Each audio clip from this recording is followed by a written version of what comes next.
Hey everyone, and welcome to the Infinite Respawn podcast. I'm Chicken. I'm Oak Tree. I'm Griff. I'm Bucket. What's up, guys? First show of the year, and we're all back finally. First Yay. show of the decade. Yeah, that too. Ooh, well played, sir. Yeah, the decade. A whole nother 10 years of the podcast, I hope. He's been holding on and waiting to make that joke since, we couldn't be here last week. Yeah, it was going to be good Fair regardless of what time we did it. It's terrible. Well, now that we're back and we've been gone for like 3 weeks instead of 2, what games have everybody been playing? Lots. I made a list. I did not make a list. Not a lot for me. Yeah. What do you have? World of Warcraft, a little bit of Overwatch, and I started playing Planet Zoo. How is that? How is that? Is it better than the other Zoo games? Which Zoo game are you Zoo talking Tycoon is the other one that I've played recently. Well, I haven't played the newest Zoo Tycoon, but The answer is yes, Baka. probably. Think of the customization of Planet Coaster and all the tediousness that you can do, but with animals and their habitats. I want it. Okay. You should have got all of that sale. I wasn't on sale enough for me to buy it this time around. Because I'm poor. Well, I got a Steam gift card, so I only had to pay like an extra $7. Oh, see, I'd spend $7. I'd spend like $17 for it, but I think it was still on sale for like $40 or something. For 44. Well, depending on you get the special one or whatever. It comes with a few extra animals, including pygmy hippos. I want that. So you get tiny hippos. I want that. But I have not experimented yet what happens if you accidentally destroy a wall in a animal's habitat. I'm surprised that was not the first thing you did. Yeah, I know, right? It's like, oh, lion pen, walls broke. I've actually started over like the layout multiple times because I wasn't happy with it. Had a bit of issue trying to get one of the rides to connect the way I wanted to. It was a boat ride. I want this game. I mean, I love Planet Coaster, and I'm just thinking Planet Coaster mechanics, but at a zoo. Yeah, I want that. I like the idea of it for sure. Yeah, I have it on my wish list. Neat. Because I was debating between that or the Dynasty Warrior Total War game. What's there? The Three Kingdoms? Yeah. It's the same thing. I was like, wait, That's exactly what he said. I translated it as Three Kingdoms. Did you not? I mean, I knew exactly what he was going for, but I mean, Dynasty Warriors is that way, and Three Kingdoms is that way. Oh, okay. Dynasty Warriors and the Three Kingdoms is the exact same fucking story. Yeah, but it's in Total War style. Like I said, that way it's an RTS versus a hack and slash. Oh, well, still, like Halo Wars and Halo is the exact same thing. I went with yes, with Planet Zoo for the moment because I wanted to play something where I can just like stop or just veg out for a while. Yeah, or something like I don't have to concentrate much on like because since I'm trying to farm stuff in WoW, especially arcane crystals and thorium and. I can do that while just casually messing with the zoo here and there while I'm waiting for nodes to respawn. I like those games that you can autopilot in for a little while. I've been doing pretty much nothing but that. I've been going down in the bug caves in Solidus and. How's your arcane crystal collection? I've gotten 2. I got 2 last night, but I gave them to Pally in the guild. Yeah. Oh man, you save one for Griff. She can make an Arcanite bar. Well, the 2 I got last night were from we were doing DME East quick runs. Oh yeah, that stuff has those things have a really good chance of giving crystals. It's the best place to farm. You just run through and go through the cave at the end, and boom. We should do a few of those. It's probably not a bad idea. Because they're quick and easy runs. We'll have to discuss that later. But I think the three of us have all played a fair amount of WoW, just because our guild's finally to the point where we're raiding consistently and things like that. So I think that's on all three of our lists. And I did a lot of game hopping. I haven't picked up anything new, mostly because holidays and everything. I was broke, so po people don't buy new games. Po people don't buy new games. Yeah, that's just that, and I know I'm saving for. I want to make sure that I can commit to Cyberpunk as soon as it comes out. So, just holding my pennies until then. But I did some game hopping. But as far as Red Dead goes, I finished up Red Dead proper, and we're in the epilogue now. So we're not done yet. No, we still have like another 10 hours of content left at minimum. It's gonna have taken about 10 months to fully record this thing. But that's 10 because months, people. I've had stuff come up where I couldn't record, or just I'm bad at things, so it takes me longer than the average player to do things because I ran my horse into a wall and we're all dead. So I mean, I wouldn't take my playtime as average playtime. But then again, I didn't do a whole lot of the hunting and fishing and stuff that a lot of players really like to do. So, could have taken a lot longer. But, do you have a game that you're planning on now that you're 10 hours away? Do you have another game you're planning on? Not yet.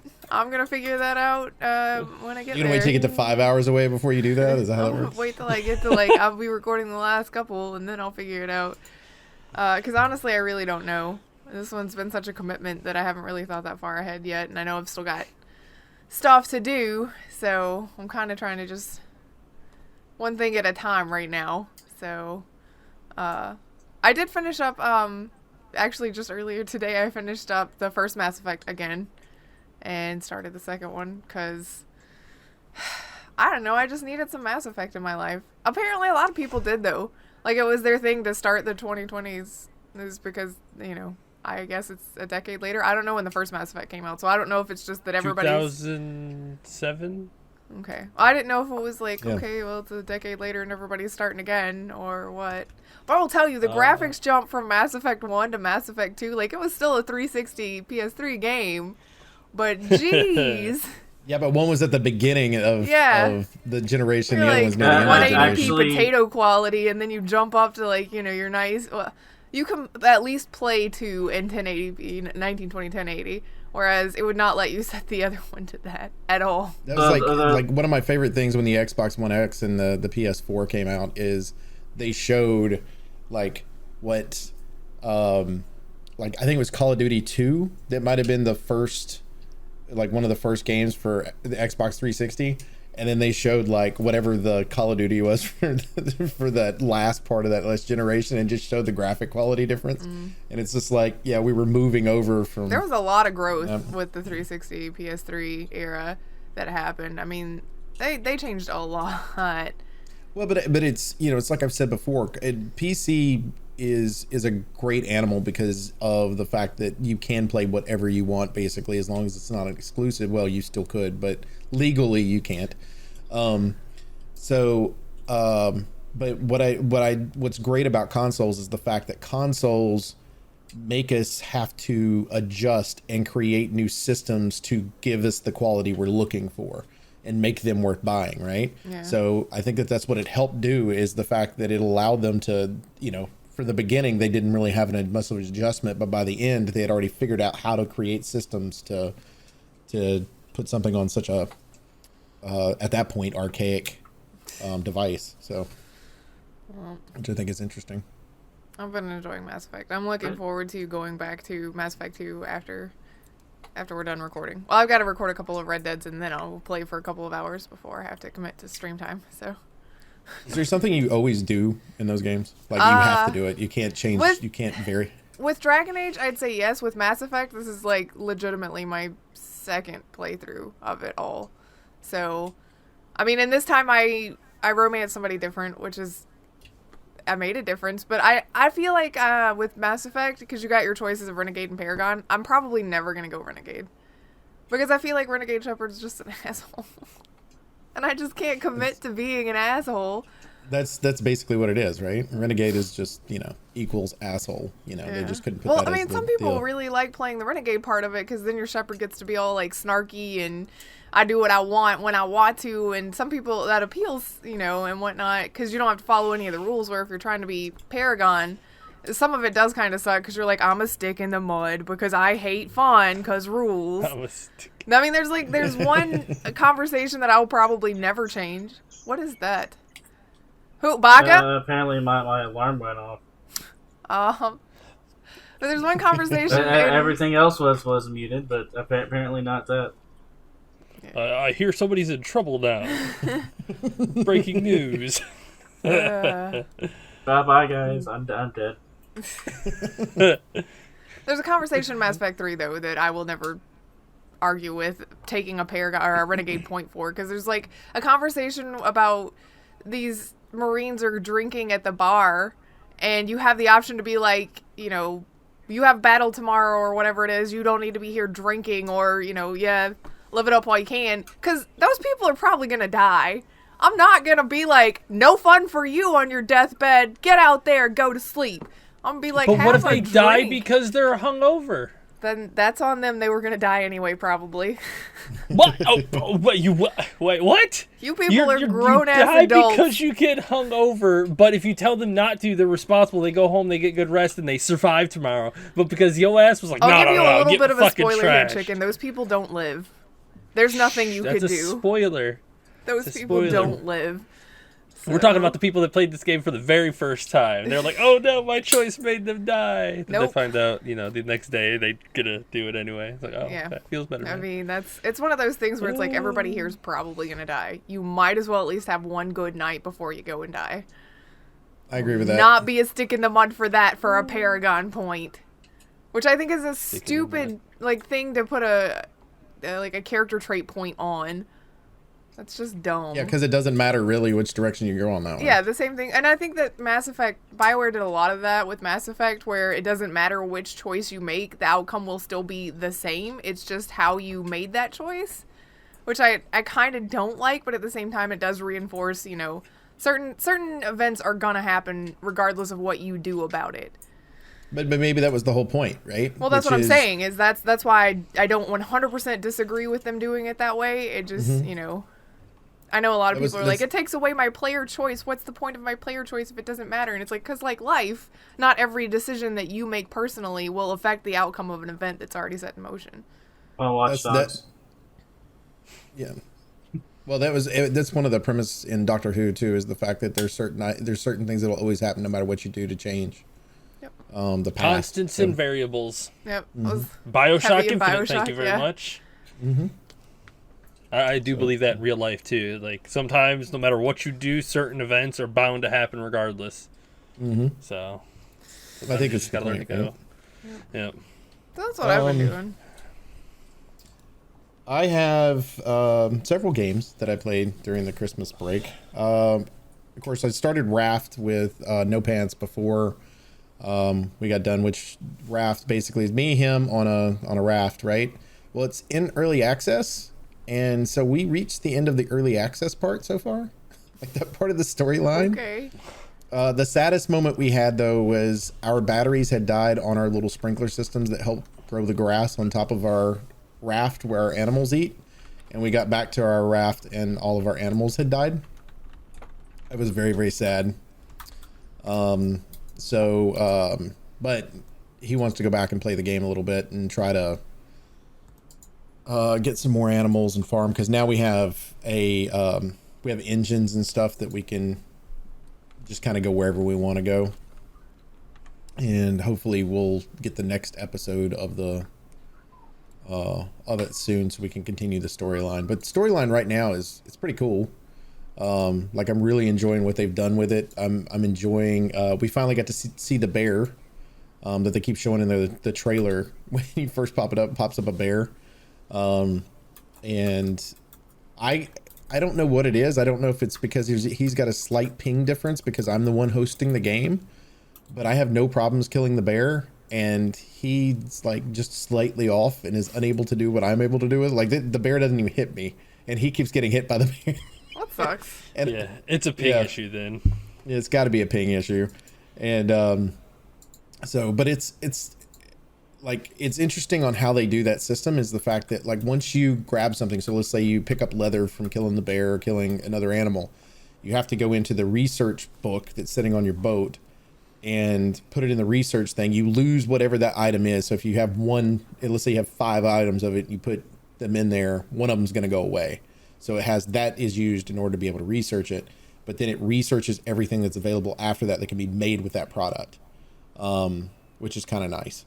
So that's an interesting way to do it. Yeah, I like it because it's not really based on your character. It's just, I've discovered this, and it makes you want to go discover more, which is kind of cool.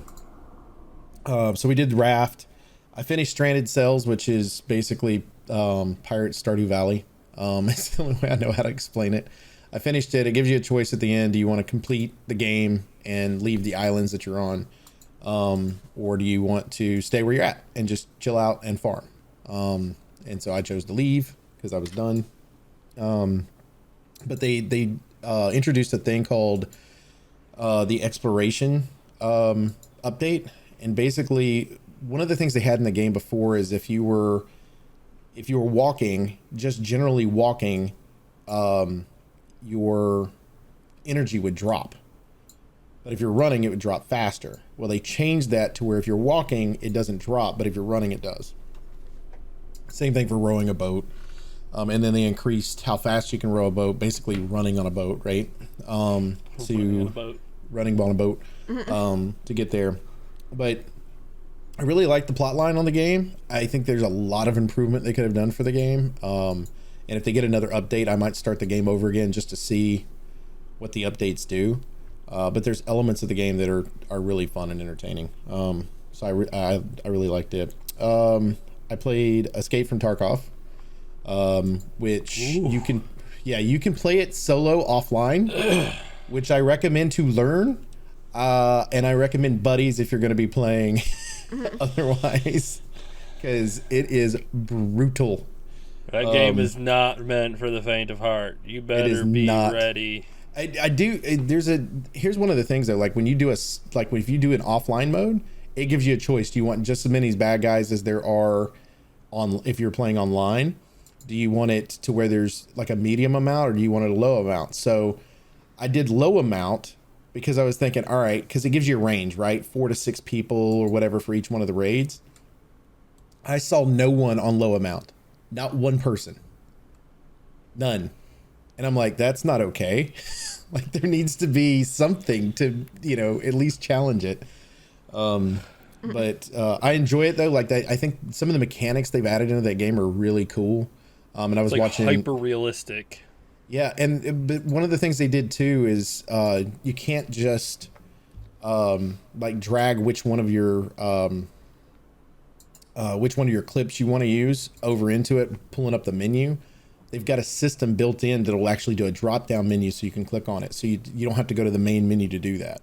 And so they've added elements to make the game, to streamline it a little bit, but you got to learn how to do those elements in order to make it work. But then you're also, trying to figure out what to keep in your inventory and drop in your inventory and how to move stuff around and everything else. Like that's where it gets kind of complicated at times. And I like the fact that it allows you to drop in at what time you want to. Do you want to drop late at night? Do you want to drop in, during the daytime? So you have your night cycle there. It depends on whether you're going to, be in there through the morning or the other way around. And I ended up playing The Long Dark. The Long Dark is very interesting. I really liked it, which the idea is basically a survival game in the snow. There's two... I think that's the one that I played.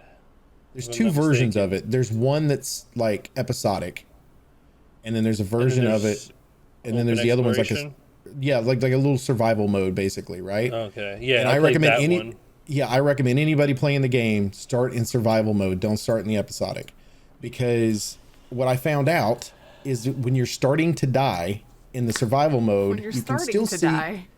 Yeah, you're starting to die. you got attacked by a wolf, whatever it is, you can still move around and do what you need to. The episodic version of it, the minute you start to, let's say, dehydrate just slightly, your character's shit to move. So difficult, wobbling all over the place, everything else. So you can't, if you need, let's say you're hungry, right? And you've cooked food, you can't grab it off the fire because your character's moving around so much. You're unable to stand still to pick it up and feed yourself. Like, it's so OP, and I'm like, this is not okay.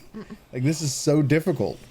But the survival part of it, just walking around, was really fun because I was able to explore and just try to keep myself alive as much as I could and move my way through. But it's just like, but the episodic version of it, like, I'm talking, not too much of a spoiler. Basically, it's a plane crashes and you're trying to survive from that. I climbed up to the top of this hill and I'm having to kill bunnies.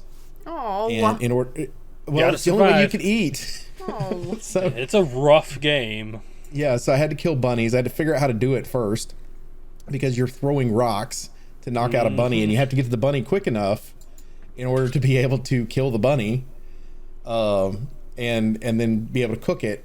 But you have to skin it, everything else, and skinning and all that takes up energy. It takes up everything, and your character's just wobbling around and moving around if you're low on anything. And so it's just learning how to balance the amount of energy you have, the amount of food. It is so hard. But that's what I said. It gets cold. Yeah. And see, that's the reason I said I would recommend the survival part of it, because at least that way you're learning the mechanics and everything that you need to do to survive. So when you go back to the episodic, because there's things available in survival that aren't available in the episodic until later episodes. And so that does allow you to do it. And then the other two games I played one called Church in the Darkness, which I'd seen a couple years ago at PAX West, which the purpose of that is it's based on, I think it's the Jones cult or whatever, where they had people back in the 70s that basically drank the Kool-Aid type thing. Yeah. But they had moved down to South America to create their little area and have military stuff and things going on. It was all supposed to be a religious thing, right? But you're infiltrating that in order to try to get people out of it. And it's kind of neat because you have a choice as the gamer. Do you want to be lethal when you go through, or do you want to try to do things in a more peaceful manner and just kind of knock people out and hide them somewhere or whatever? If you just knock somebody out and you don't hide them, they get back up and walk around. So you have to hide them if you're going to do that. So, figure out which way you want to go as the gamer. But what's really cool is there's several different endings to the game. Depending on what you've done, you can lose the game completely and still have a definite ending to it, which is pretty neat. And they do give you chances on that one. Like if you get captured or something, there's ways to maneuver through the game a little bit more, and it does change the outcome. And then the last one is I've been playing Children of Morta, which is by I believe it's by 11-bit, and so it's really fun too. The concept of that one, it's top down 16-bit, and basically there's a darkness that's taking over the world, and you're trying to figure out how to get past all that.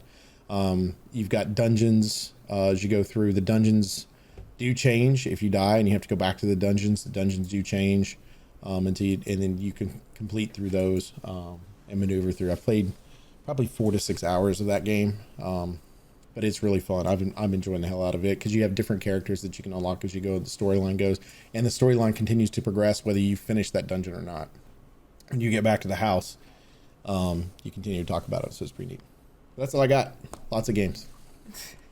Yeah. You've been busy. The rest of us have been slackers. Well, this past week, I was trying to get as much in as I could because I was like, what I don't want is the week of Disney come back and go, I got nothing. I mean, that's pretty much what the rest of us did. Holidays were busy this year for me. Mm-hmm. Yep. Chicken, what'd you do? Did you do anything that you want to throw in there? Just WoW. WoW, I've played a lot of League, TFT, and normal ARAMs. I played Northgard, of course. But this last week, though, and unfortunately we did not get a show on Sunday, so I didn't get to make to make sure everybody was 100% aware. So unfortunately it's the end. But this whole week I watched AGDQ, and it was incredible. Some of the things that people can do are absolutely astonishing that they have learned to do. Since Oaks asked every year so far, my favorite run of this year was the 2 mines, one game run, which was unbelievable. It's 2 people playing one version of Mario in which it's almost like a metronome where it goes click, click, click, click, and the color of the character changes from red to green, and it changes control of the character back and forth between 1 and 2. So they have to be perfectly in sync while they're playing so that they can keep the character moving in a speedrun style. And every so often, they would just basically, you'd see him going and then they would just stop immediately or do something completely off, and the other guy would look at him and be like, that was you, wasn't it? Because it would change back and forth, and his button or his hand was slightly off during that split second, and then he would just die. Like, So it's watching kinda like- people come up with some crazy shit. Was it Necrodancer or whatever the name of that game was? It was all rhythm based or whatever that Yeah, people had to go through. it's- It's similar style, I guess. Yes, it was very similar to that. There was also another one that was it was 2 players, 1 controller. They were both blindfolded, and they beat Mike Tyson's Punch-Out. Yeah, that was pretty crazy. Wow. Like, that was nuts. They both have one hand on the controller, one's controlling the A and B, and the other one's got the D-pad, and they're both blindfolded, just playing it by audio cue only. Well, I mean, to be fair, you could with enough practice, because when they do their keys before they strike, they make a noise. Well, yeah, but I mean, there's no way in hell I have enough time Yeah. to ever get that coordinated with somebody else. Somebody can do Let that. alone- It's not I me. feel like that's one of those where 2 guys live in 2 different locations, and one's figured out, like one's sitting there with a blindfold trying to figure the thing out, and the other one is too. And then once they got it down to where they can do it themselves, Yeah, and they because the started- rhythm's not gonna change, right? You just got to know what your BA and whatever. Now when you work together, it's right. It's a lot easier because they just know I've got one to do, while the other, I just have to hope the other guy does what he's supposed to. Yeah, Right? it was super interesting. They had a lot of very interesting runs towards the end. Another big one that they had was Legend of Zelda: A Link to the Past hard mode crowd control, or any percent or 100% crowd control, which meant that chat could change their bits into coins and then use the coins to fuck with the person running. Basically, they'll take away his bombs, they'll take away his arrows, they'll give him hearts, take away hearts, basically constantly fucking with him. Turn on one hit KO, so if he gets touched, he dies, or do the cuckoo attack, which makes fucking chickens fly around the screen constantly, and they would hit those 2 together. So he'd basically just sit there going, holy shit, spamming his hook shot because it gives you invincible frames, trying to wait out the cuckoos, and then he would let go for a split second, and a chicken would hit him and he would die. Oh, it was so good. There was a meme. It's the guy shooting the other dude on the couch, and it's Twitch chat, and he's shooting the streamer, and they're like, oh no, he went over estimate, and it's Twitch chat's fault. It's like, yeah, he went over estimate because you were constantly killing him over and over again. Or there's ice physics, which means there's like everywhere you run is just ice. So you have to slowly adjust, or then they turn on ultra speed and be like, whoop, and fly right off the edge because he wasn't expecting it. Turning your D-pad around, basically left is right, right is left, I would hate and turning, that so much. readjusting your A, B, X, Y keys too, so that they're switched to. Like, oh my god, this guy is sitting there going like this.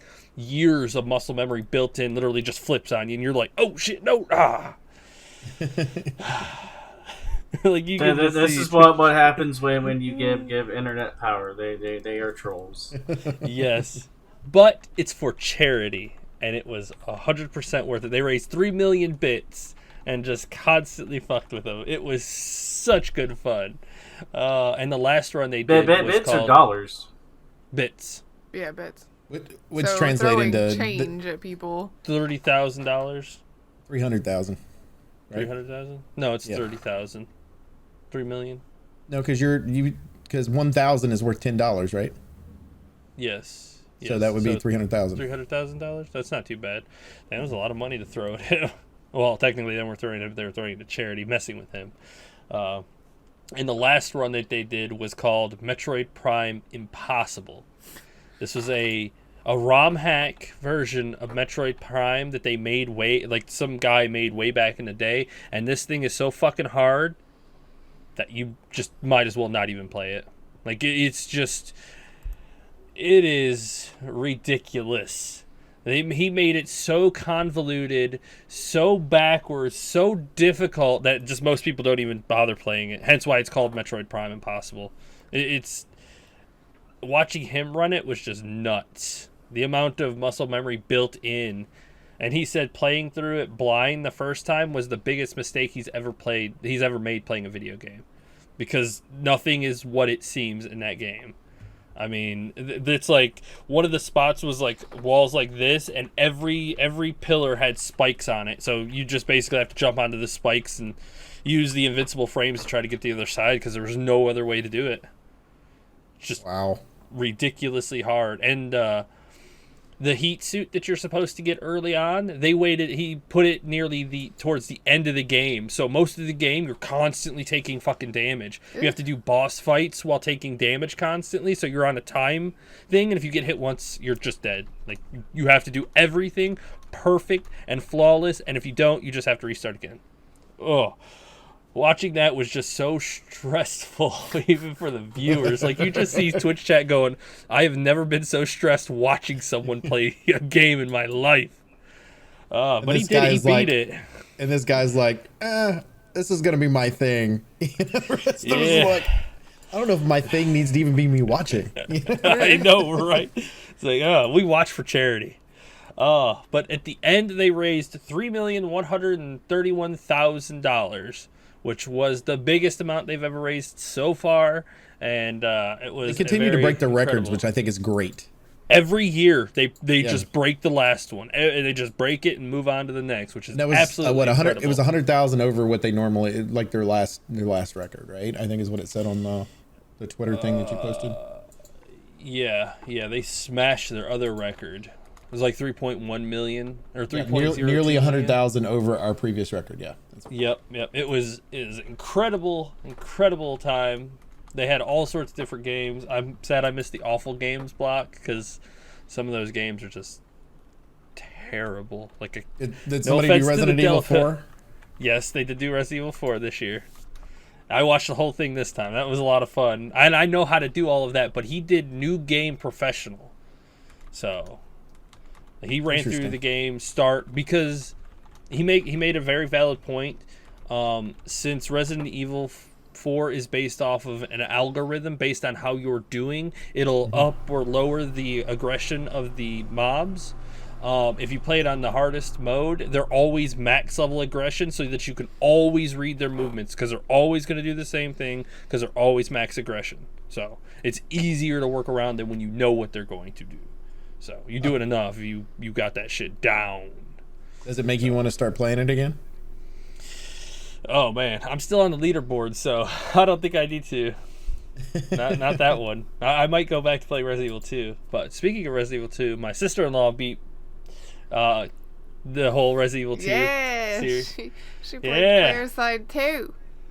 Yeah, she beat Leon's, which she was super scared about, very slow, just had a hard time. Then she played Claire, and damn, she just basically turned it around. She was running through zombies this time. She wasn't afraid to check quarters. Like, she definitely handled the second run much better than the first. So that was a lot of fun to watch.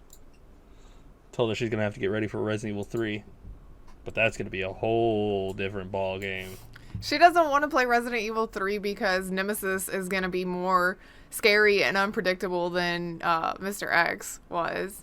And she hated, she was like, fine, she got to be more comfortable with, the regular zombies and whatnot, but she hated Mr. X stomping around because it's hard to tell where he's at. You can just hear the stomping, and it's like, I think he's on the floor above me, so maybe I'm okay, and then all of a sudden he's right in front of you, and you're like, where did you even... So she's, not looking forward to something that's even more unpredictable and angry than that. I cannot wait because Resident Evil 3 takes place in like the whole city. I assume they're going to do much more open in this new one, and the Nemesis is probably going to chase you a lot more.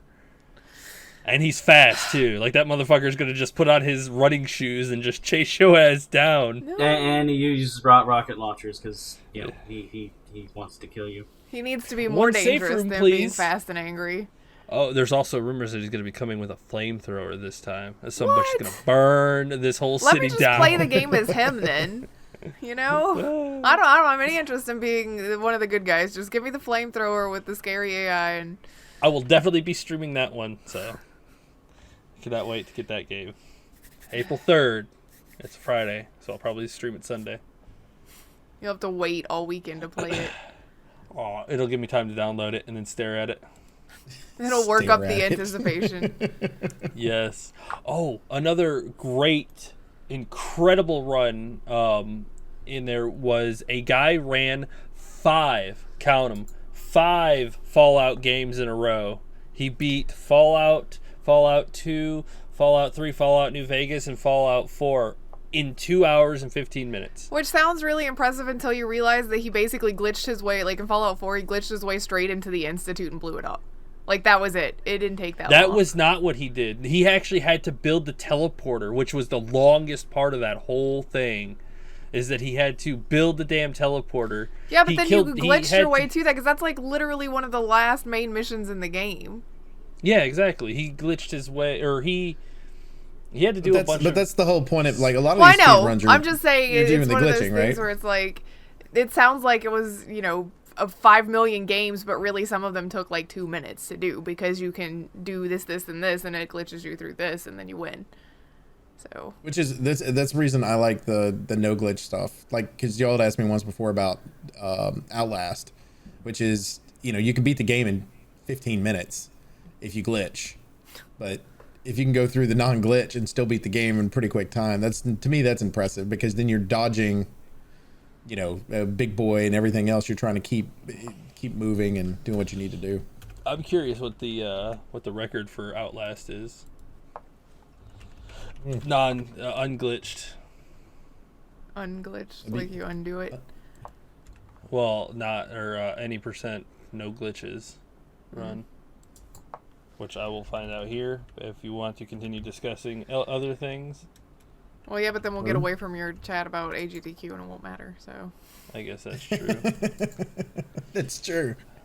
Do what we gotta do. Because, I mean, we need to go ahead and jump into the news. We're about 40 minutes into the show. That was part of the... That was part of the news, though.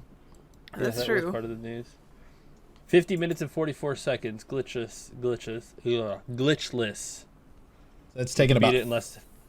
It's taken about 25, 30 minutes off of my regular run. That's basically when you start getting to that time frame is you got to start optimizing to cut those couple of minutes off here and there, and that just takes time to do it. 100%. Well, it's kind of like what you're talking about with her running through Resident Evil 2. Is at the first time you start playing that game, you start hiding and doing stuff like that. When you've played that game enough, you know exactly the pattern they're trying to take, so you just hit the buttons as you go and then try to not get caught. So,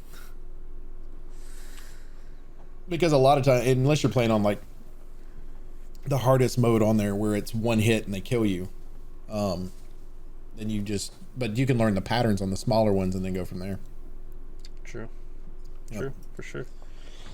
Hell yeah, there's a lot of really incredible stuff, like the Dark Souls run and the Sekiro runs. Like, those people put a lot of time into that shit and a lot of muscle memory, and it's very nice to see them using their powers for good. How would you... Okay. Their powers for good. Instead of creating some type of remote-controlled something to kill something. I don't know. All right, fine. You want to play that way? They have a robot that they've made called TaskBot, which can run games better than any human can, because it works off of every single frame in a game. So it could do things that humans like just can't do. Like watching it do some of the Super Mario runs, it's like how because you've created one program to integrate with another program. That's how it does. Like, honestly, like, I get why it's impressive, but watching it is not impressive. And Really? that's how Skynet was born. Yep. Through speedrunning. Through Super Mario Brother Robot Guy. You know, come on. TASBot. It's even a little robot. It has a controller in its hand and whatnot, and you can actually see the buttons light up as it's playing. It's crazy. You guys want to talk about some other news? There's Sure. not a whole bunch. We watched The Witcher over the break too. Everybody's watched The We Witcher. binge I did watched too. The Witcher when it came out. Twice. Yeah, we binge I watched haven't it seen twice. it the second time. I've seen it once. Well, we watched seen it it once. twice. It was me and Chicken because we watched it like the day it came out. We binge watched the crap out of that, and then I was like, well, maybe my sister would want to watch it. So we binge watched it again with her the next weekend. So totally worth it. So, Henry Cavill, surprisingly amazing as Geralt. He does a really good job. The voice is damn near perfect too. Mm-hmm. Like Yeah. just hearing him say it, like just along with what he's got on that gravelly voice that you're used to hearing. So it's quite nice. I enjoyed it a lot. He said that it's very rough on his throat. I Having bet to it do that all the is. time. Oh, it's Which gotta be horrible. they wanted him to, in the scripts, from what I've read, they wanted him to talk a lot more, but as they started shooting, they realized that he didn't need to talk very often. Like, his presence alone Yeah. is, like, unbelievable. I mean, he just goes, and you're like, whew, Lord, and you're good to go. I think one of the my favorite things that I saw was somebody posted on Twitter, which was, if you think that first real fight scene that they have that's inside the alley is cool, wait until you see it with Britney Spears' Toxic, and somebody actually put it on there. It's hilarious to watch because it's like it goes right along with what's going on. I was dying so bad because it was just like, okay, this is something I didn't know I needed in my life. Well, So the show done. did so well that Witcher 3 had its biggest day since its release on Steam. So, like, 4 years later, and copies of Witcher 3 are just, like, flying off the friggin' shelf. You know, digital virtual shelves. shelf. Yes, but still, I mean, They hit another all-time high for players, 102,000. simultaneous players. That's only on Steam, for the record. Yeah, that's not Like, even I the mean, I people that could've- went and booted it up on their consoles. Yeah, that is nuts. You talk about just revitalizing a game. What I would be interested to see is how many people went out and got it from the Switch, because you know it just recently That's came out for true. the Switch. Yeah, that's true too. Like, I haven't played this before. I should pick this up. Yes, you should. If you do not own, The Witcher 3 is like the better version of GTA 5. Everybody needs it. Everybody needs a copy of Witcher 3. Everybody needs 2 copies of Witcher 3. We have 2 copies. You've got one and I've got one. The best, probably one of the best, if not the best game of the decade was Witcher 3. I'm It's trying to also think. I've apparently on Game got Pass. 2 versions so of it. if you've got Game Pass and you've never owned it before, you can play it. Yes, on Xbox. I actually do not own it. Well, There you go. It's included in You Game should Pass. get you a if you have copy. Game It was like Pass. $7 or $6. Well, I was like, my mindset for a while was like, well, I'm gonna go through the first one and the second one because I've got You both ain't of brave those. enough. You ain't brave enough to go through the first one all the way. And I will okay. challenge your ass to that. Oh, Right? okay. And like, I got about halfway through, and I'm still halfway through, and I'm still working through it. But man, it is just so difficult sometimes. Yeah, the combat from what I remember is completely different.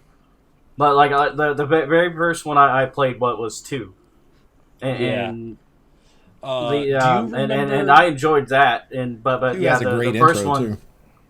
did you play the first Dragon Age Origins on PC? Yes. Mm-hmm. You know how you have to click to attack and then you just do that? That's it. And then you basically just have to click whenever you see the thing highlight, and then you just keep clicking until the other thing dies, and then you have to click on the next thing and while everything else is hitting you, and there's nothing you could do to make it go faster. And you're just like, That's pretty much exactly like Dragon Age. yeah. Except it's by yourself. Yeah, and Dragon you got Age, all at these least you things had fucking hitting you. your friend. Oh, pause, use potion. Go back to clicking. It's like, holy shit, how am I supposed to get through this? With a lot of patience. That's what that whole game was about. It's building patience. Yeah. It's building something all right. But I thought that The was second pretty one cool. is incredible, and then the third one's even better. The first one. Be funny. That's awesome though that it's done that well afterwards. Yes.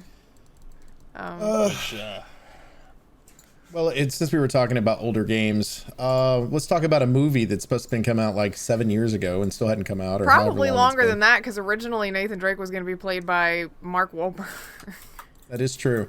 So- It appears as though the Uncharted film that's supposed to, be have Tom Holland in it is actually got another director that's gone. Yeah. So, and supposedly it has to do with Tom Holland's schedule is part of the reason that this is an issue. I really feel like this is another one that's never going to be made. And I feel like and I've if said it that does, before. it's going to be mediocre when it comes out. Yeah.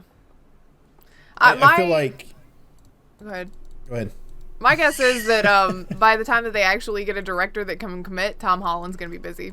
So they'll lose their main actor. And then Or he'll be the busy same now. age as Nathan Drake, which you can't do as a prequel because. because then he won't be. For the record, I clicked on because it says the official Uncharted movie director regeneration order is now, and then it shows all of them. If you click on that first one, it takes you to the original article when the very first director quit, which that article was put on May 26, 2011. So they announced that they were working on it almost 10 years ago, Yeah. Oh, look. So, and it hasn't gone anywhere. new decade. We got Uncharted coming, right? Yeah, at the end of the decade, though. Or not, because it's going to fall through, just like the Gears of War movie did, and just like Halo movies, and... Okay, so Mark Wahlberg as Nathan Drake is a member of the family of Antique Trade that also included Father Robert De Niro and Uncle Joe Pesci. Pesci? Pesci. Sorry. Pesci. Yeah, All right. Well, I don't see any of them in the movie anymore. Yeah. Yeah. Wow. Why don't I you get don't- like to do something like this? You need an unknown actor so that he can become Nathan Drake. I think you need. I think you need you can do a well-known television actor because it's specific Yeah, to. you could do that. If you, You did just need something like that, someone it'd be who's fun. smaller scale than Tom Holland, which you're trying to get a director and trying to line up schedules, and shit's not working, and you're already 10 years down the road. I don't know who's paying these people for. You're better 10 off getting a years. higher-end director and let him bring in who he wants for that role. Yes.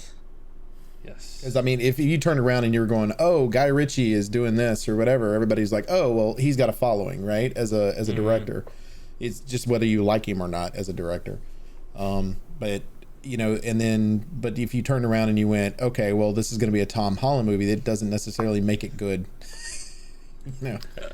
The comment fucking kills me. Looking forward to Tom Holland being cast as Sully in another 20 years. Yeah.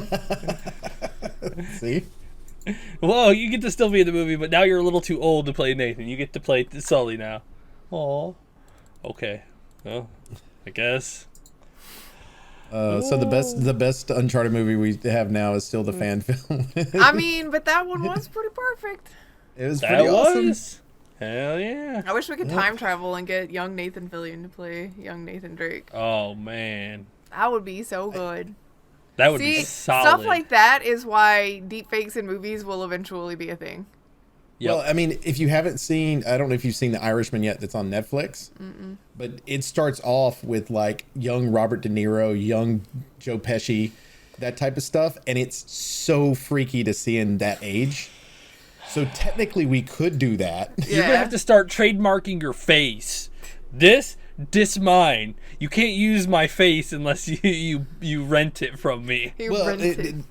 yeah, which this is somewhat off subject, but there's actually a movie with James Dean that's going to be in it soon. Yeah. And Griff and I Yeah. read the article on it, right? And That's weird. and it's like it's so weird. It's like the dude's been dead forever, and since he was 28 years old in the 50s or whatever. it was. Yeah, he died in 1955. So yeah, a There you go. little while ago. Yeah, so I'd rather be like, okay, Nathan Fillion signed on to do the voice, for his young version self in the Uncharted movie, versus this guy's dead and his family said you could license his face.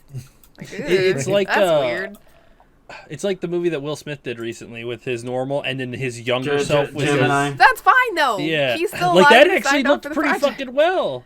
I mean, he works side by side with himself, and the CGI is pretty damn good. From what I've heard, that movie was like, wow, it's surprisingly pretty good. So you could do it. Have Nathan Fillion be Nathan Drake, and then just age him down. Good to go, right? Exactly. I mean, anything's possible nowadays, right? Yeah, welcome to 2020. 5 more years and I get my VR headset. Well, I mean, we're almost to the point of photorealism with our games anyway and our CGI capabilities. The next step is just being like, well, we don't actually need to cast a live-action version of this movie. We will do it in CG, and it will look exactly Voice acting like... is the future. And then you don't have to get Nathan Fillion. You just go ahead and bring in Nolan North, and Nathan Drake is Nathan Drake. Bam. Problem solved. Done. Yeah. Look, I just fixed all of your problems. They tried to do that with the Final Fantasy movie. That's exactly what I just thought of. But if you do things like that, then you would just get the voice actor for Geralt, and then we would have voice actor Geralt with CGI. There's no way you can replace Henry Cavill as live action Geralt. There needs to be live action actors for some of these characters now. In my opinion. Well, I guess the problem isn't the actors in this case, though. The problem is getting a live action director to stick around. Yeah, I guess that's true. Need a director. I would be interested to see, though, if they actually end up doing this movie, and let's say it's successful. Do we end up with an Uncharted animated series? Like, think about 30 minutes to where he's doing little stuff or whatever, and you have like a cartoon version of Nathan Drake that's going through, and then who do you get Nolan North to come in and do the voice of the actual Nathan Drake? You know what they need to do? They just need to sell this Uncharted idea to Netflix and let them create a 10-episode series for it, and I bet that shit'll be wonderful. Because they could make a TV show out of this without problem. Yes, please. Games make better TV shows than they do. I mean, movies. they call it TV shows and it's in episodes, but Whatever. we're just gonna binge watch them in like 10 hours. So. And that's fine, whatever. But but TV it allows shows you to where be. you can do it. I mean, but how long does it take to play through that game? I mean, you're looking at 8 to 12 hours anyway if you're playing the game. So it makes sense to be able to do that, and you can set it up to where you go, all right. Because here's the thing that I enjoy about watching a TV show versus a movie. Is because when you're watching TV shows, you have whatever the episode is, what's going on in the episode, but then you have this over arc that's going across the entire season where you can't do that with a movie. Because movie, you've got to fit everything within a couple hours, and 10 hours you've got this, this entire plot line that's going across all 10 episodes, but then each episode has its own plot line as well, which I think is. Then you get the little cliffhangers and shit like that. And in that show, you could actually have real cliffhangers, Yeah, because you could just watch the next episode. Right? It's like, oh my God. I mean, that's how they make things binge-worthy is because they hook you at the end right there. You're like, oh, holy shit, next episode. And there you go. You're stuck. You're just... I think TV shows and whatnot are going to be the future of entertainment because movies are good and have a place, but there's only so much that you could do within a time frame. At least with shows. And I think Netflix has done a really good job of creating really good shows. Amazon's doing a really good job of creating shows. HBO's doing a pretty damn good job of creating like Chernobyl. I mean, come on, holy shit! Right? I mean, if you can continue to Westworld. Make shows like this, and you're good, and you can set it up and go, we're going to do 4 seasons. If the first season's successful, and then that way the actor already knows I've got 4 seasons if the first season's successful. Or just do what Netflix did with The Witcher. Hey, season 1's not out yet, but we're gonna go ahead and sign you up for season 2 and 3 and 4. So stick around for a while. You'll be here. All right, but I think in that case it was them looking at it going, okay, but you go ahead and say we're gonna do 1 season, but there's gonna be at least 4. That way the actor has an idea. If we've created a really good show, it's here. If not, then we're done after 1 season. They have an option that's there. So I think it'll be interesting to see what ends up happening with that. I do think a TV show is a better route, especially with the amount of directors they're going through, because especially on TV shows, you don't have the same director every time. Exactly. You also don't need somebody popular like Tom Holland to be in that role either. True. All right. Well, what else we got? We gotta bring it away from TV and movies. We can bring it back. Well, we were talking games. Well, that's true. And I'm not saying so. that's bad. That's fine. I mean, staying on somewhat topic. Yeah.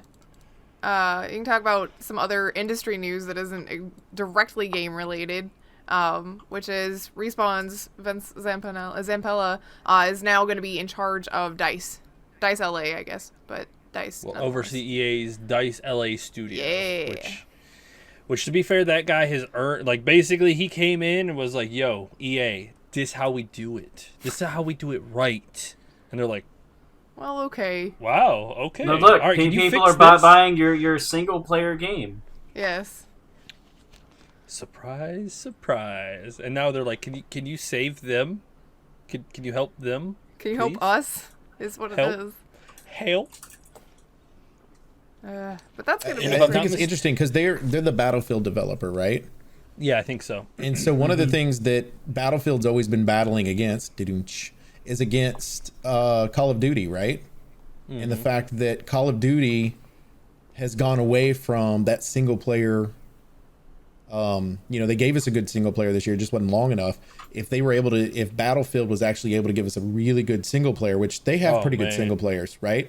But if they can continue to do that and push out that versus just worrying about the multiplayer, which they're still going to have to do, but if they're able to do that, that's amazing, because now you've got somebody that we know can create a good plot line that's on there and make it to where it's worth it.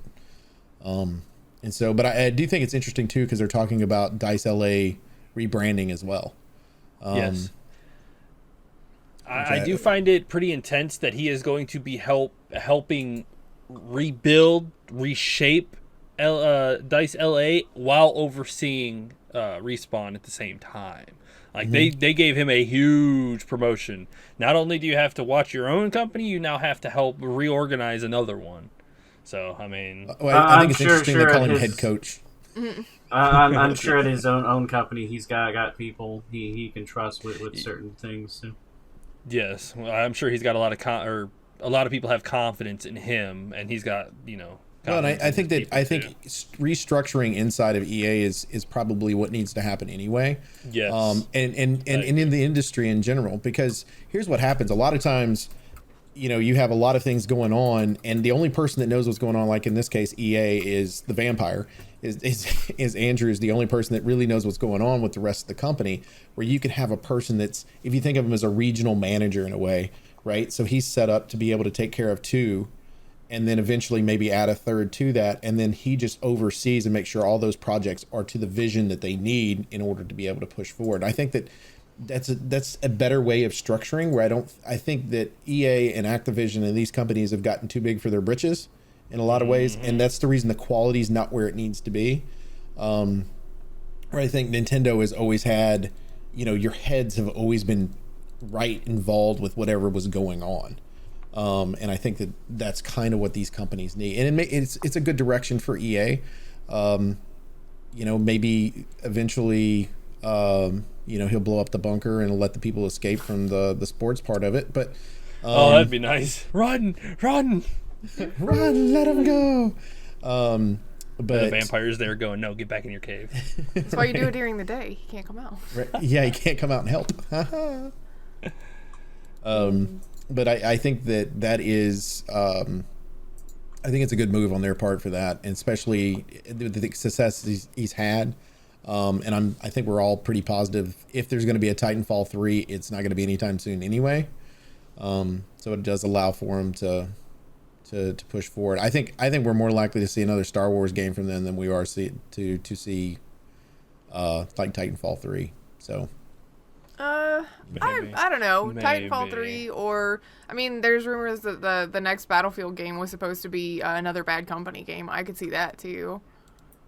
Right. Well, yeah. From the DICE standpoint, yeah. But I'm talking about from Respawn itself. So it does allow him time to move on to be able to help out and coach, if you will, the new group and do what they need to. This is how we do things at Respawn. This is why we're successful. Stop being dickbags. This is the way it goes. Those type of things. Well, good for him. Hell yeah. I hope he can do well for them, because EA needs help. Oh my God, yes. EA needs to stop trying to milk every single penny out of a game and cut content in order to facilitate that. They need to understand that hurting of their players' goodwill is worse than anything else they could do. It's just why Speaking they're- of trying to milk every penny out of everybody, right now, Ugh. the company that we really didn't expect don't usually expect that from happens to be Nintendo. But Pokemon Sword and Shield has 2 big expansions coming for the low price of around $30. So, I actually it's asked adding- earlier this week what's in a Pokemon DLC, because I mean I figured that's the whole point of making a new Pokemon game is like, here's your new Pokemon and your new places, and then there's more, I guess. I mean, I don't. This It's is the same legitimately places. weird to It's me. just they're adding more Pokemon in. They're adding Pokemon back in. Oh yeah, They yeah. cut they- them, took them out, and now they're adding them back in, which is the pretty big issue. Is that they took Pokemon out, they didn't have much of an end game. So when you finished the game, you were just kind of stuck farming for Pokemon and battling the big, gigantic Pokemon. And there really wasn't much else to do from what I've read. I haven't played it, so I don't know for 100%. But from the upsettingness in the community, it seems like that's pretty much the big issue. Then they will sell you back instead of making a third game. It seems like they're going to just sell you. it will be adding a new open area to explore, and it says similar to the wild area. So Yeah. there's going to be, and each one of those expansions will do that. So there's going to be 2 areas added, right? Yeah, 2 end game areas. So basically, they're selling you end game, Yeah. which It's weird. Well, it's. I guess The this thing is about their it was testing is the they said that water? the reason they cut those Pokemon out to start with is because they didn't have room for them, yeah. and now you're selling them $30 for more room. Like, So is this like what was the game? Was it Metal Gear that you had to pay to buy extra bag slots in at one point, or extra storage space? Metal Gear Survive. I like Metal Gear Survive. You had to pay.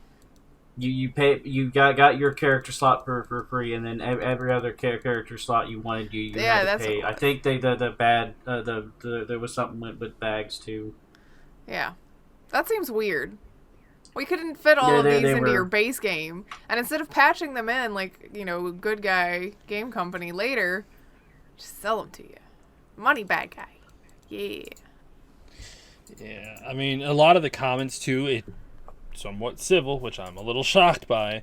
It's pretty much everybody feels the same way. It's like, it's not a good look for you, Nintendo and Game Freak, to cut out content, make a bullshit excuse, and then change it later. The game is linear. There's really not much to it, and you really didn't build upon the previous versions of the game. You just kind of flatlined it. It's a fun experience, but it's boring. And then come out at the end and then add DLC for money. And then it's like, we really feel like we're getting shafted here because you just did this on purpose instead of just putting it in the game to begin with. what's interesting to me is like with this one, the combat's even different than Let's Go, correct? Oh, The way I it's think set so. up. Yeah, so it's different. Like you've took the original Pokemon, created Let's Go, and created an environment that a lot of people were like, oh my god, I really want to play the next Pokemon game. And then you just change everything again to where we're all like, what? Like, because you It's got like the they- people involved in it, because there's a lot of people that didn't like me. I didn't like the original combat in the original Pokemon. Of course, I didn't grow up the same way. I mean, it was there, but it wasn't something I was a fan of. But this made me a fan of Pokemon to where I'd want to play, and then they change everything up to where it's like I don't really think I want to play that. Which is part of the reason that I didn't buy it for my kid this time. Where she enjoyed the other one. Yeah. I mean, they did take some of the respects from Let's Go, like the Pokemon appear in the wilds and things like that, and can chase you, which was definitely a good step in the right direction. But it is 2020. They cannot make me believe that this is as far as they can go with their development. Like it really feels like they have been taking small steps over the years instead of leaps, like they did. Like when they came out with Pokemon Let's Go, it was like, oh wow, or the phone app was like, oh wow, this is really fucking cool. Then they came out with Pokemon Let's Go Pikachu, and it's like, oh wow, you could do a lot with this. This is a really good direction to go. And then they basically just went horizontal, and it's like, but you're supposed to move forward, not just sidestep. And then you got to sell us more later. It's like, I mean, if they'd taken Let's Go and added DLC to it that would similar to this to allow you to be able to do that, I think people wouldn't have a problem with it. But it was because they lack the end game, and now you're doing it, that people are going to have an issue. Because it's like, again, it looks like we've taken stuff out versus trying to add things in. Yes, exactly. That's the problem with what it looks like. You're just putting stuff in that you took out instead of actually putting in stuff that wasn't real expansion parts. It's just more of the same. Well, you took it out this time. Nintendo is usually pretty good about listening to the fan base. So maybe after this, they'll go, "Oh, okay, we screwed up. We'll fix that for later." I think that they'll probably wait to see how well it sells. I think that is where they will start their baseline, and if they see that it sells decently enough, then they're going to start tilting towards EA. In how can we possibly make more money out of everything? Yeah, and as long as the consumers keep eating it, then they'll keep doing it. And every time they announce a new Pokemon game, I hold my breath for something new, for something better. That's why I bought Pokemon Let's Go, because it was like, oh, this is awesome. I enjoyed the shit out of it. It was a lot of fun. The Sword and Shield, it's like, okay, you're just doing another regular main Pokemon game, which I was right. And I really hate the fluffy pieces that they always try to do, which this one was Gigamantanics or whatever the fuck the evolution thing was called in this one, anymore. Where you turn them into giant Pokemon and then battle. It's like, okay. Isn't that kind Like of what they did with the evolving. Aloha ones, though? Like, that one that was like a little tree and then turned into like a really tall tree? So didn't they No, that's just a Lohan version of it. Yeah. Okay. Which, to be fair, keep that was up. fine. I'm down with variations based on the environment across the Pokemon planet. That's cool. Okay, different Pokemon evolve differently in different areas. Fine.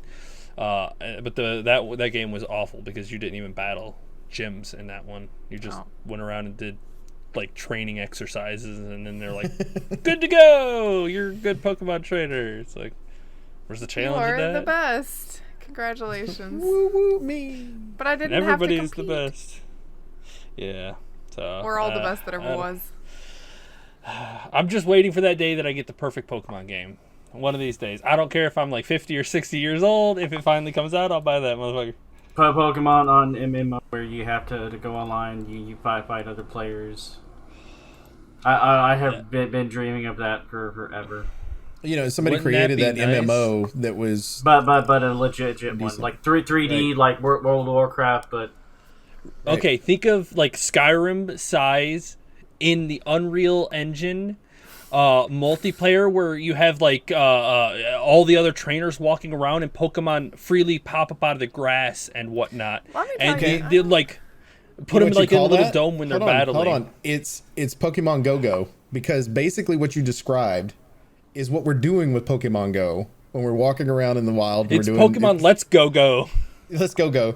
And so, but then it's actually to where we can play it that way. That would be actually funny, right? I mean, to be able to go through and play that way. It would be, to me, almost a first person view of the game would be ideal. I would say And maybe nice. we don't want it in Unreal Engine, though, because some of those Well, that's fine. Pokemon are going to look like nightmares in a that realistic was setting. just throwing it out there and whatnot. Okay. But I mean, come on, the idea of like taking your character up to the mountains, that you have to scale up the mountains with your climbing gear, to like almost like Legend of Zelda Breath of the Wild style. You got to go up there and find those kind of Pokemon because you want them up there. Like the exploration and the finding of the Pokemon in the world would just be euphoric for anybody who's a Pokemon fan. It's like, oh. Or hell, anybody who's not even a Pokemon fan, having a world like that to explore and capture Pokemon and battle your gyms, like you can fight the gyms in any order that you want, and depending on how many badges you have is changes their difficulty. Like you go into the first gym leader and you have 4 badges, he's like, okay, you have 4 badges, all right, I'm going to use this set of Pokemon, and then you just play through it any way that you want. I think Pokemon Company needs to just hire you, bro. At the end of the day. Come on, I mean, it's not that hard. So how much of this do we think, because Pokemon Company, yes, is partially owned by Nintendo. Do you think this is a Pokemon Company decision, or do you think this was Nintendo as the publisher's decision? I think it was the Pokemon Company. Yeah. I feel like would it was agree. like I'm sure Nintendo has been letting them just be autonomous as long as their game sells, which their sales have never really had a problem. So they've just kind of like, all right, you're free to do about your thing, keep going. If they start stuttering or whatnot, they're gonna be like, okay, that's not working as well. We should probably try something different. And then So this expansion pass, depending on how it sells, could depend on how much Nintendo gets involved. Yes, I definitely feel that. Like, if it does poorly, Nintendo's going to be like, that's not necessarily what we like to try to do. So, let's try something different. Right. That'll be interesting to see. Yes. Last little bit that we have in news is more of a discussion than it is anything else. Can we expect, or how do we talk about when we go with the Xbox Series X, which we know is coming out, the exclusives themselves? Right now, if we talk about Xbox exclusive, then it's usually just on the console. But over the last 3 years, I think it was, when they decided that they would have things on PC as well, how are those going to be? And they've also stated the fact that over the next 2 years, there's still going to be, after the console's released, they'll still be making sure that these games are on Xbox One and then also on the Xbox Series X. So I mean, do they we say sort of did it a little bit, or they tried to do it a little bit with the 360, the Xbox One, which is why we got that really awful Call of Duty version for the 360 versus what we got with the Xbox One, which was way better. But I kind of wonder if they mean it like that, or if it's like legitimately you're going to have the same experience, because then it's almost like, but what's the point in upgrading if you're only going to get the same quality that you'd have on the last gen console if you're doing like console to console? Because if you do PC, like, I understand you can tweak and mod your graphic settings a little bit and get a little bit more oomph out of the game in some cases. But what's the incentive to upgrade from Xbox One to Xbox next one? Series X? The only thing I can think of is that there are still some people who don't have both, and they only play Xbox, so they have to upgrade their only entertainment center. But I mean, most people have PCs these days. Well, I mean, I'm not But even I think arguing it's- PC though. If you're still gonna get the same, like, if your Xbox Series X plays the same game as your Xbox One, so you don't have to spend the extra $600 to buy this, why do you buy this? What is the incentive? Yeah, I think I agree with that. 'Cause Prettier- basically, prettier graphics. But So- is so it some though? peop- I mean, if your game works on all of the other ones, it's not like games on the Xbox One at this point are like, oh my god, my eyes, this is potato. I mean, you're looking at something that already looks well, pretty to fantastic. be fair, people wanted to go from like 4K to 8K, and there's not much of a difference in my opinion. I mean, it's shinier, but it's honestly just going to be a status upgrade. Yeah, that's what it and- feels like. It just feels like it's one of those things where you buy it because you've bought the previous consoles and that's it. Like, it doesn't. They're playing on a culture. and Of doing Yeah. it for 2 years, and they're saying it's going to be the first party stuff. So there is still going to be, at some point, I don't see third parties justifying making for the previous generation as long as But doesn't that eventually Microsoft is hurt willing to your make for the first party, right?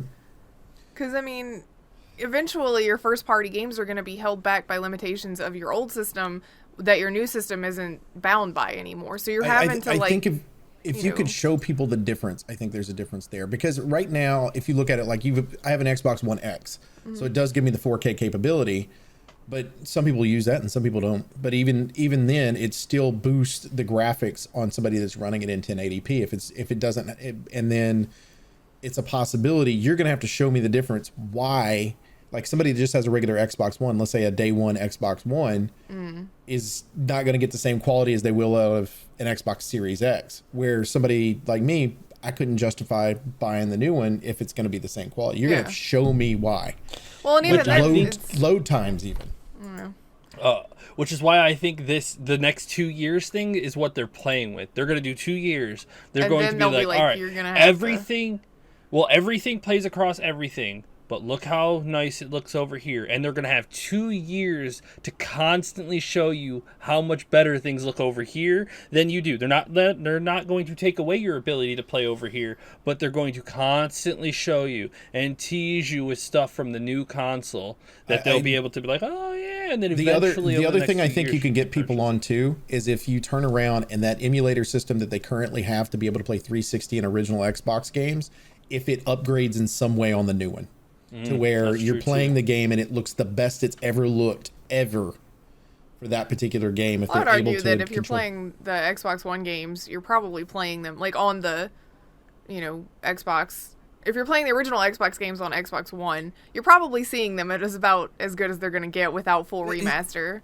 I don't disagree with that, but I think with the first person stuff, what you could do is almost kind of like when they came out with the anniversary versions of Halo, to where you could actually just say only available on the Xbox Series X. We've remastered this game that's our first party, and it might but then be, you are going to have to resell content and things like that, which people do get a little upset about because it's what people complain about with Nintendo. Every time they reopen the eShop on the next one, you have to rebuy all of the content that you've already bought. So you're rebuying a remaster, but it's something that you maybe already bought 2 or 3 times. You're like, maybe you state the fact that if you own the Xbox Series X, that you're not having to repurchase, but if you're buying on the Xbox One X or the Xbox One, you would have to repurchase. And it's because you've already spent the extra money to do that. But then it means that they're doing that remaster, and a lot of the people who already have the game and want to play it are not going to spend any money, so you're not going to make a whole lot of money on the effort to remaster, I guess. Maybe. I mean, they could just do the same thing that Steam does these days. Is they'll just tie all of your games to your account.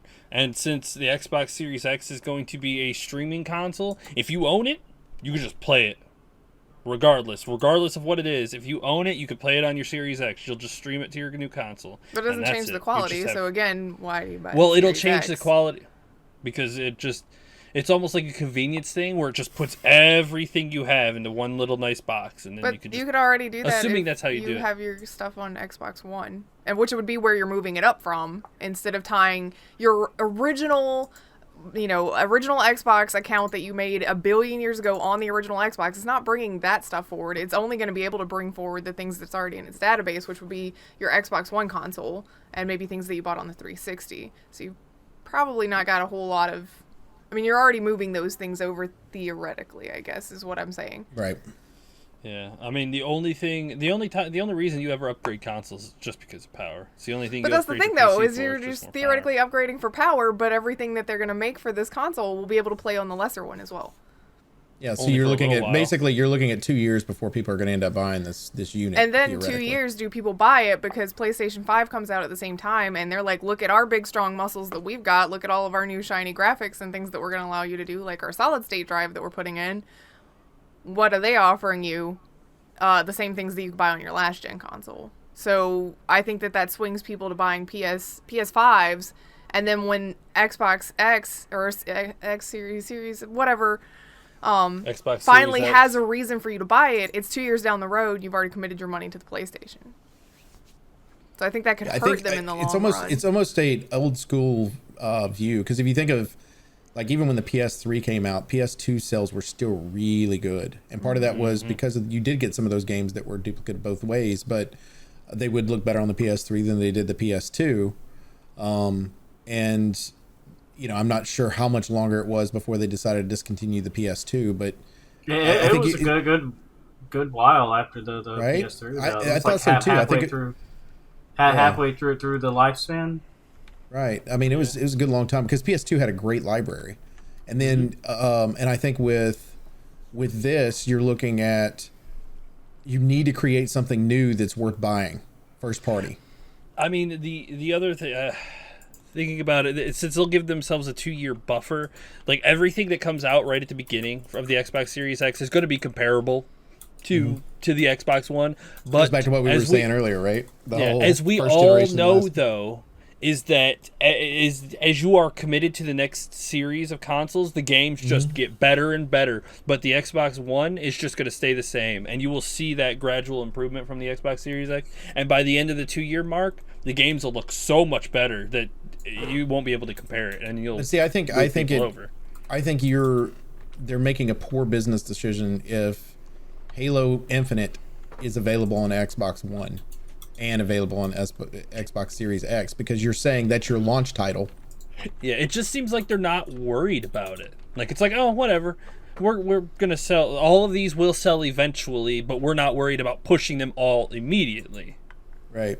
Like, they're in it for the long game. I think they'll eventually end up doing, like, right now they do. If they release one on Xbox, it's also available on PC as well. I think eventually doing almost a timed exclusive within yourself is almost a better option in some ways. So you could say, let's say with Halo Infinite, instead of making it just a PC thing, a PC and Xbox thing, you say for 6 months, it's going to be Xbox only. And then after that 6-month period, we're going to release it on our Microsoft store as well, or available on Steam, whatever. Only if they allow, like, if you own it, you could play it on the other ones, like on your PC and whatnot. And right. Like, but then there's going to be some people that don't own it. Right. And then you can just buy it. Option to buy it. Right. So, and I mean, that's okay. I mean, this is just such a weird thing for them to do. Well, but I think technology's gotten this point that it is kind of weird in general. I mean, I think you got Stadia, of course, which bombed, but that idea is where everybody's kind of leaning towards, which is why you have that cloud system that Microsoft is currently using, and is trying to implement into the new Xbox. I think this is going to be a weird gaming generation. Yeah. Yes. And it's almost going to be 2 years before we know really where we're going with this. Because PlayStation chose not to do backwards compatibility. Now they're choosing to do all backwards compatibility. Which they should have did in the first place. With their weird can opening looking thing. I have no idea what they're trying to do with that machine, but their alien craft. But something like that. And their super, super trendy logo that we've never seen before. Right. It's so I don't unique. understand why people are upset about the logo. They've had literally the same logo the entire lifespan of the PlayStation. Every single one is the because same. they built it up to be like this grand coming of second Jesus, and then it's like Second Jesus. It's the same. It's like but it was gonna be so genius. different. Yeah, they're like, it's gonna be wonderful, and then they release it. It's like, wait, what? I mean, their sign is the exact same of the last several generations, yet their console is so fucking different from everything else they've made. It's like, I guess they gotta stick close to home in one respect. I guess they're. It's interesting to me. They went one way and then they went the other way. At least their names are consistent too, and instead of with the Xboxes. I can't wait for the PlayStation 225. I'll be long gone before that thing comes out. Well, I think that's interesting too, because you have like with this, you got the Series X, and it's like, is that really going to be what the final name is, or is that what they're just now calling it again? You know what I mean? Like, Yeah, because E3, the are we getting Xbox a new name One for this? X was Scarlet, so or Scorpio. It was Scorpio. Project Scarlet. The Scarlet one was in there previously somewhere. I know. Series X was Scarlet before that. Yeah. Yeah. I bet money, since they were pushing so hard for the PC, world and market and whatnot, that they will have different series of these that are different upgraded versions or downgraded versions. I agree with that. Like I think the it's gonna Xbox Series Z, it's $100. It's a lot weaker, but you can play most of your games on it. Or you because could go if higher end with a solid state drive to compete with PlayStation. Yes, because if they're building games across PC and Xbox, they're building the games on PC, which means they can adjust the settings as freely as they want. And it's like, cool, we're going to make a really cheap, not that powerful version, but since all of our games are programmed, we can just lower the settings and everything. Kind of like what they're doing for the Switch already. Because you just when you're selling it for the Xbox One, you lock the presets down to like minimum graphics. But if you're selling it for Exactly. the, one of the other ones, yeah. I mean, I guess that's how they're going to do that to get quality Which, control. to be fair, they put The Witcher 3 on the Switch. They could downgrade. Any game can be downgraded enough at that point. I mean, that's not taking a stab at the Switch because it's definitely not the power console. But, I mean, if you could put The Witcher on the Switch, you could download Halo Infinite to play on a weaker setting. It's pretty easy to understand. So, I mean, it's also a way to get into all the markets. Oh, the people who don't have that much money to spend on the games and whatnot, give them a cheaper version of the Xbox, the new Xbox. Well, and then you Or have allow them mom to and keep dad that don't theirs. know any better, that don't educate themselves on each other, and kid says, "I want the new Xbox." Oh, Mom and dad go buy that. You know what I mean? yeah. Kids are going to have to start getting $100, specific. yeah. I wrote you a list. Tell them you want this. Which, I mean, makes sense for the way they're calling it. The Xbox Series X, the Xbox Series Y, the Xbox Series Z. The Xbox One Series- versus the Xbox One X. Parents are like, I don't know what the difference between the X and the One regular is. And the The S. XY, You had an S in yeah. between too. Yeah, don't forget about Yeah. that. And then you had S Slim or whatever it was that didn't have the drive. I mean, it's like The Xbox One S Slim X version Z. And I thought parents got confused with all the different DSs. Oh boy, you We're can't only wait just for getting this one. started with Xbox. Microsoft's over here going, yeah, can't wait to get this game started. oh my god. How can we make retail employees go mad? But I think it's just going to be Xbox Series X1. So then it gets confused with the Xbox One X. Oh my god. The See? Xbox, Xbox, Series please X1. pick a Then you have- naming scheme and stick with it. Then you have X1, X2, X3 based on what he was just saying, right? So it's like I'll give Sony, at least they're consistent with their damn name. It's Xbox or it's PlayStation 2, 3, 4, 5. Xbox, Xbox 360, Xbox One, Xbox One X, Xbox One XS, Xbox.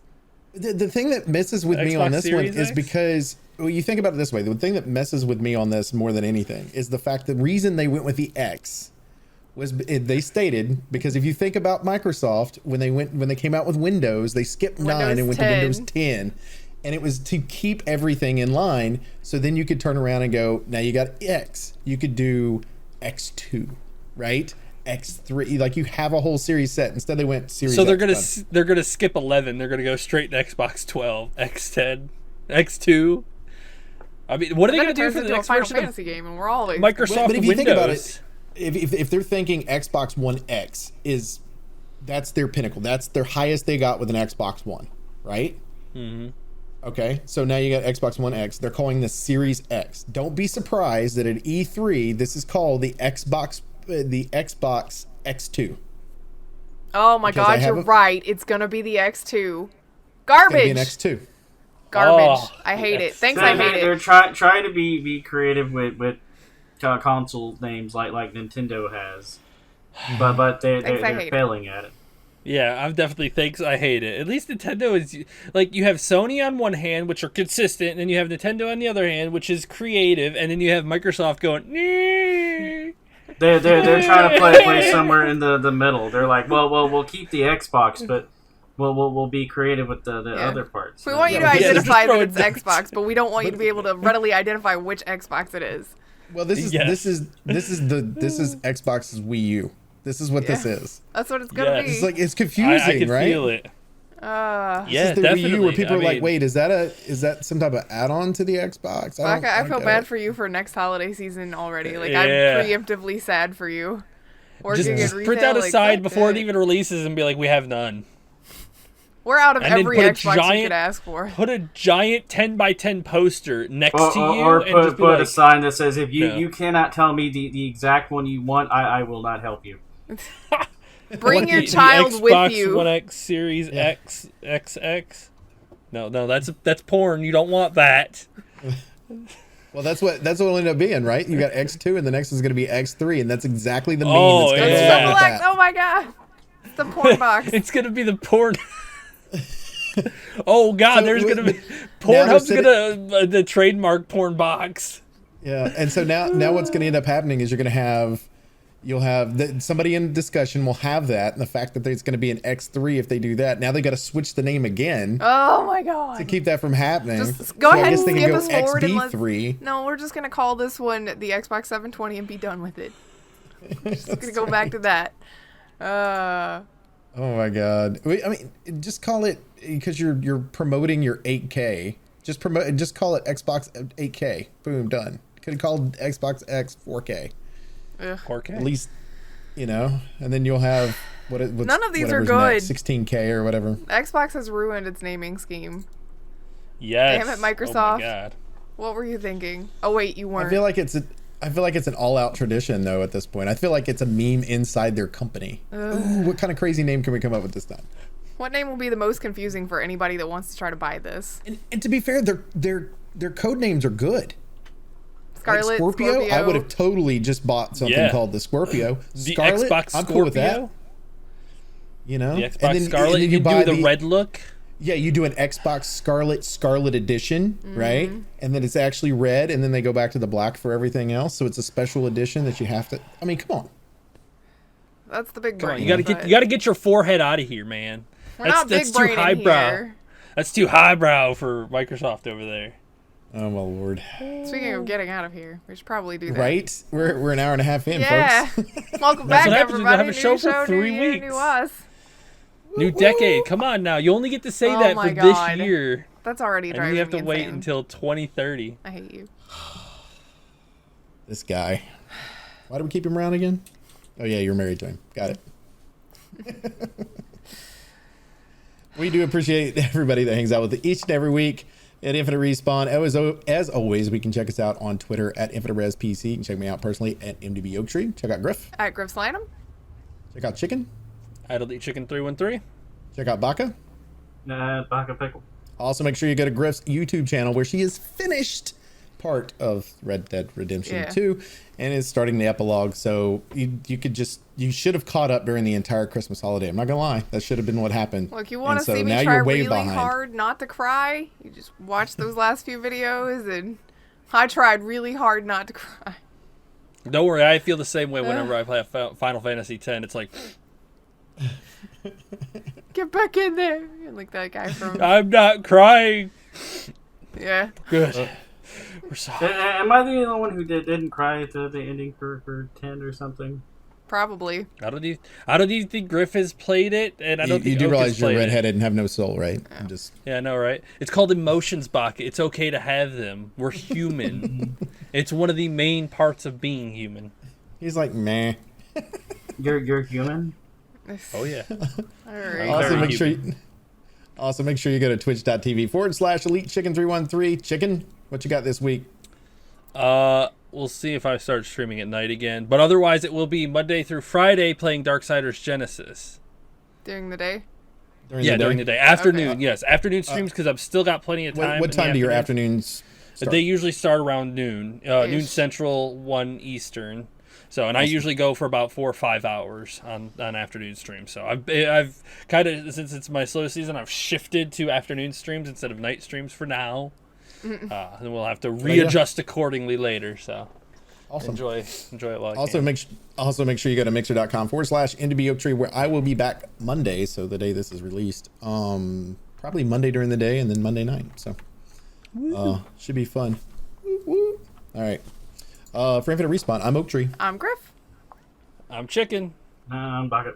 Bye. See ya. Bye.